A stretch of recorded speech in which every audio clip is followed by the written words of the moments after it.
So, getting a ham license was one of the best things I've ever done in my life. And I really mean that.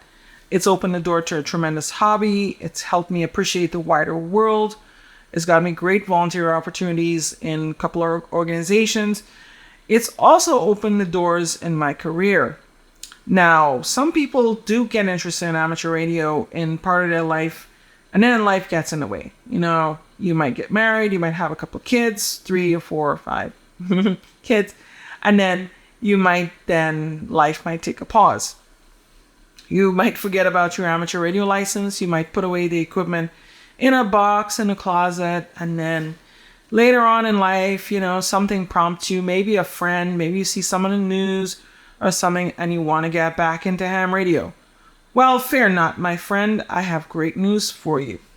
Let's say you had a license before, and let's say it expired. Now, the first thing is that if it expired within the past 2 years, all you need to do is go on the FCC website and renew that license. I'll have a separate video on how to renew the license, but that's your first step. If it expired more than 2 years and lapsed, well, this is where it gets a little more interesting. To begin with, to get back any kind of amateur radio license in the US, you need to take the technician test over again. No worries, it's 35 questions. I even wrote a book. The book is good. You can find it on Amazon. I'll put a link down below so you can get a copy. And it's not expensive at all. There are other ways, of course. There's Ham Study and there's other places you could go to. But, I provide stuff for you. So you can also, once you get the technician test, this is where things get a little bit interesting.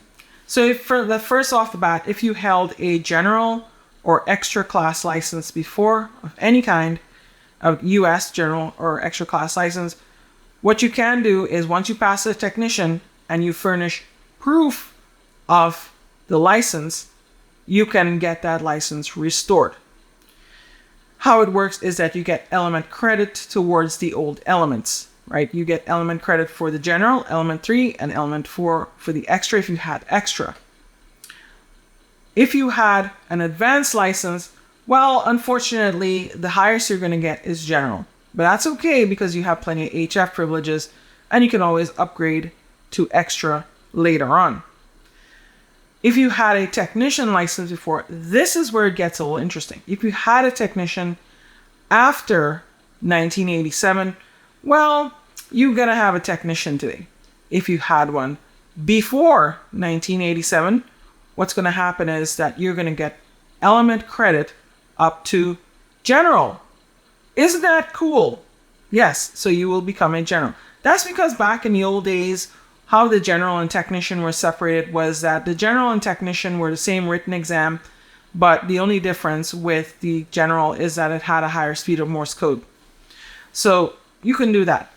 If you had a novice, well, unfortunately, if your novice expired, you can't renew it once it's past 2 years. You can renew it if you're within the 2 years. But if it expired and lapsed, you can take the technician. You'll be back as a technician. And there's nothing wrong with that at all. If you do hold a foreign license, you cannot exchange that for a US license or get credit, unfortunately. What you can do is take the US exams and get a license, or you can operate under reciprocal privileges.